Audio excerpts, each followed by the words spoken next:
All right, ladies and gentlemen, welcome back to Los Angeles Lakers Daily. Guys, today we're going to talk about a trade bringing Larry Nance Jr.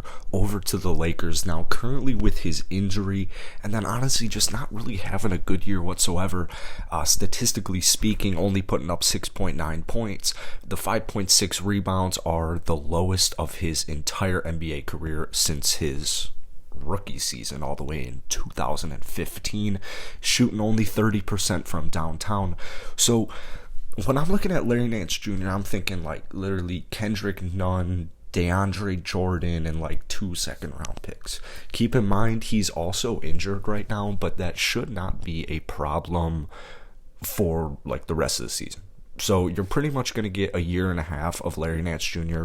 with his contract, and I would imagine he should be back by after All-Star break. So just in a couple of weeks is when Larry Nance Jr. would be back, and like I said, you're kind of getting him at a steal right now just because of that injury, and then granted, he's just not having a good year with Portland right now. I mean, went to Portland this year, and the Blazers have just been an absolute nightmare. I mean, they've been like literally an absolute nightmare. Damian Lillard, CJ McCollum, there's been injury after injury after injury over in Portland, and Larry Nance Jr. himself included.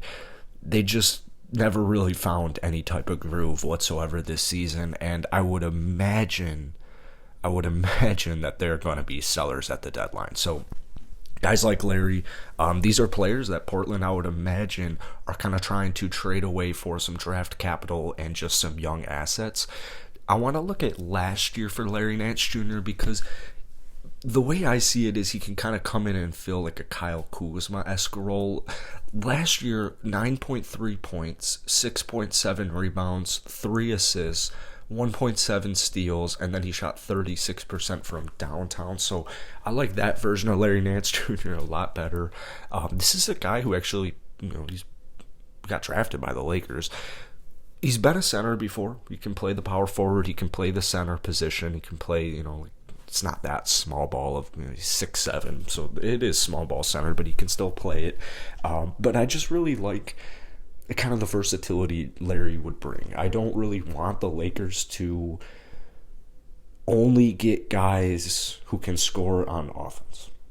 Like I understand 3-point shooting is a need for the Lakers right now, but you need guys who can do both. And particularly the Lakers, they need defense, man. They need defense, and I would imagine they're going to find some nice little trades, guys like Terrence Ross, to kind of identify that bench scoring, bench 3-point shooting, just get a little bit more versatile, a little deeper. But Larry Nance Jr., 29 years of age, so it's he's been in the league for a while now, but he hasn't been in the league for too long. That's kind of the guys I'm trying to pinpoint are players who have playoff experience, players who have just experience in the league in general, guys who can play defense, and guys who can play multiple and guard multiple different positions. It kind of sounds like a lot, but Larry Nance Jr. fits literally every single one of those boxes.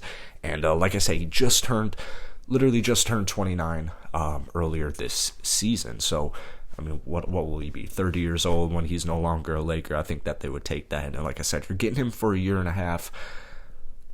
I like it. So hit that like button, hit that sub button, drop a comment down below if you would do that Larry Nance trade once again.